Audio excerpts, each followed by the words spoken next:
Hello, so I brought you last time the Naturia Beast Orcust. That was basically some standard Orcust builds with the Naturia Beast package like some on the side. This time I'm bringing to you some Salamangreat's Orcust. It is pretty much a Orcust combo in a 3/4 Salamangreat deck that is mainly meant for the chance of losing the dice roll on game 1. It is built for going second, it can pop cards, it can build off advantage, and even lead into an OTK. And it also has some specific options for going second.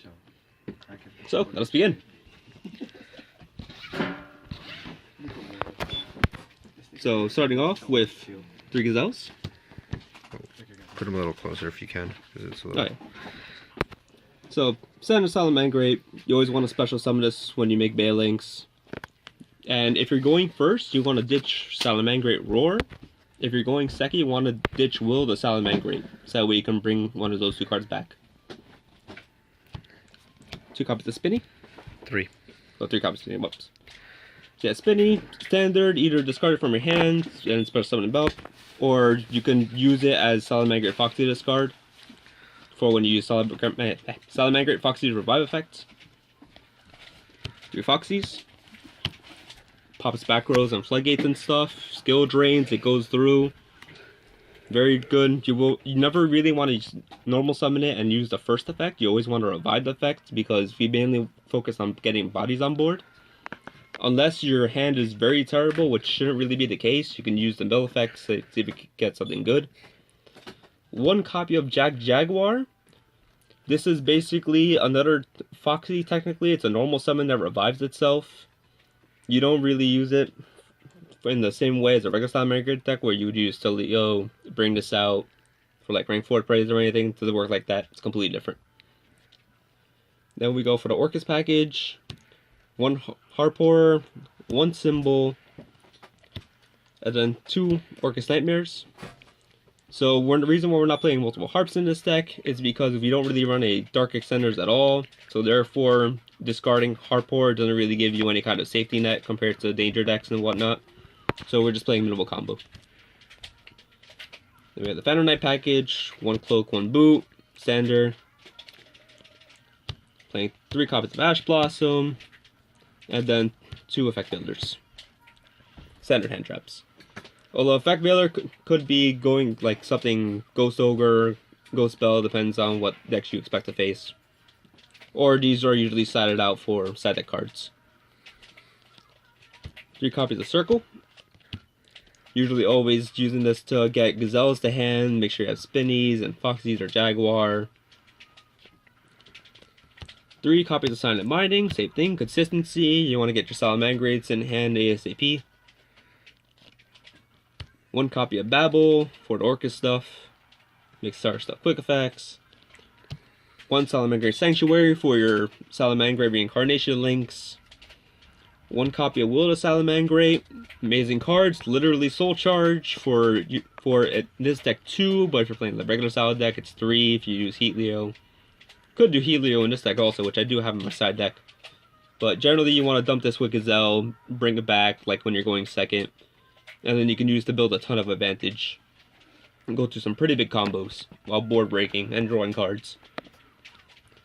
3 copies of Call by the Grave because you want your stuff to go through. Hopefully when we get cross out Designator, I'll be finding space to put those in because Cross out Designator is an amazing card when it comes out. What does that do? It basically lets you call by the grave for anything. You banish a card from your deck to negate that card that your opponent plays. So if they play a Call by the Grave on you, you can banish a Call from the Grave from your deck to negate it. If they play an Ash Blossom, you can banish your own Ash from your deck to negate it. It's amazing. It's literally like having 3 more copies of Call by the Grave. It's quick play? Quick play? Yeah. 2 Fog Blades, standard Phantom Knight stuff. 1 Crescendo, standard Orcust stuff. 1 Salamangreat Roar. When you go first, you want to dump this with Gazelle, and then bring it back with Reincarnated Sunlight Wolf. So basically, you're setting this up when you go first, so that way you have the Orcust shenanigans, and then Salamangreat link, usually a Baelix or a Sunlight Wolf, and then this set as well, so it's an extra negate. Then we're running 3 copies of Red Reboots in main deck. This is mainly because this deck hates traps. Traps suck. You just want to punch people in the face with Boral Sword Dingirsu OTK. You don't want to get Solemn Strike. You don't want to get Artifact Sanctums. You don't want to get friggin' Altergeists. So you pretty much hate traps. As soon as your opponent plays a trap, you want to stop all traps for that turn and then hit him for 8,600 direct. You're welcome. Moving on. Moving on to the extra deck.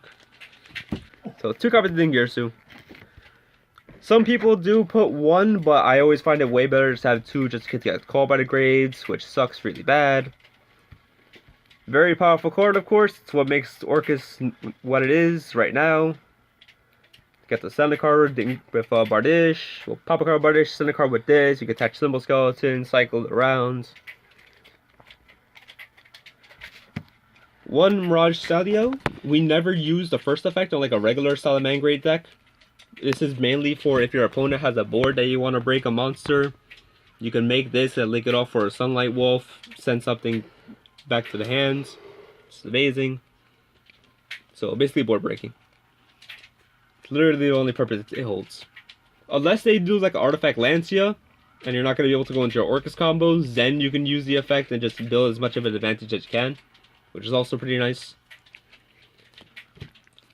2 copies of Balinks. Standard. Well, not standard. Most Salamangreat decks run 3 copies, but for this we just need 2. 2 copies of Sunlight Wolf for the reincarnation. 1 Nightmare Unicorn. 1 Phoenix. 1 Mermaid. Standard Nightmares, I don't run Cerberus, mainly because there's not enough room in the extra deck for this stuff. But Cerberus is usually one of the lesser wanted ones anyways. It's much better to have Phoenix to pop back row. And you always have Stelio if you want to pop, well, send the monster back to hand. Then we run 2 Galateas, standard, 1 Longirsu for when we go first and we have an extra 3rd monster body on board. You can make that. Then Bardish, standard PK, and Boral Sword Finisher, as always. Alright, on to the side deck.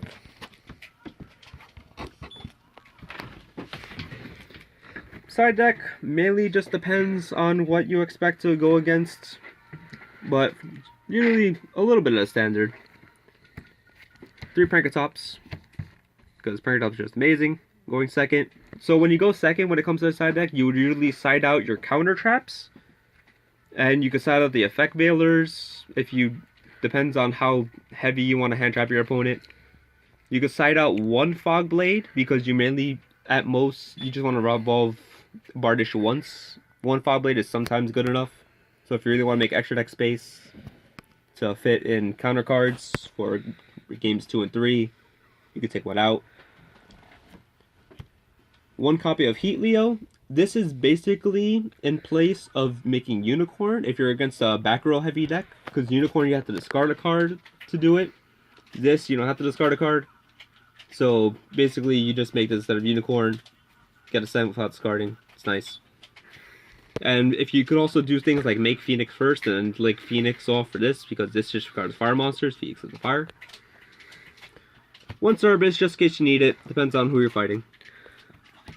1 Break Sword, usually this would be seen in the main deck for the extra deck, but I decided to cut it out, mainly because I don't really have to rely on it that much, even though I am running a bunch of level 3s. Sometimes I just actually don't even need it because I have so much coverage going first or second that I just win anyways. But it's there.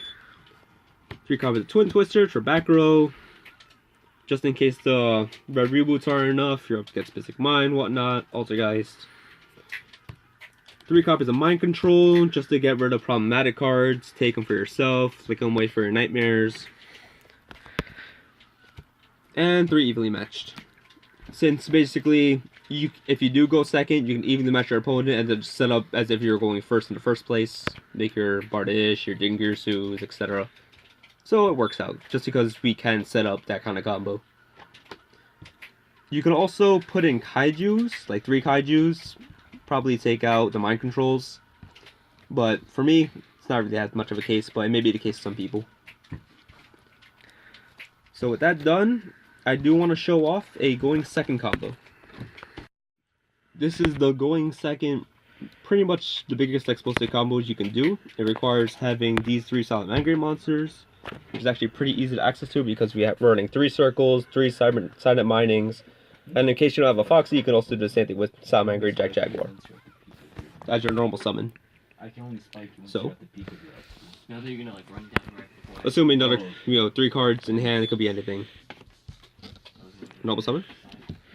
Do not use the effects. Link it off for Balinks. This will special summon Chain 2, Chain 1. Get your field spell. That's really it. Let's put it up here just for. You would bring this back by discarding Spinny. You have a face-up card in the field, so you can do it. Face-up spell trap. Yeah. Bring that back. Then you can use Spade's effect from Grave. Bring it back over here.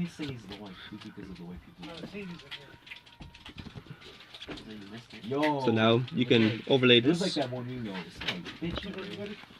Overlay it into a rank 3. Yep, Raj Salio. Yep. Then from here. Wait. So almost like Gazelle dumps Will. This is Grave. Will, okay. So then Gazelle. Then you do. Yeah, Link 2. Take these away. Link 2. Into Wolf. So Wolf Popper. Number 1. Over here. Yo, guys. So the Mirage Salio will bounce a monster. Yes. Reincarnate this to the other wolf. Get back the Will. Activate the Will, I'm guessing. Activate the Will. Get this back. Another Wolf. Yep, get the wolf back. Then from here, you can.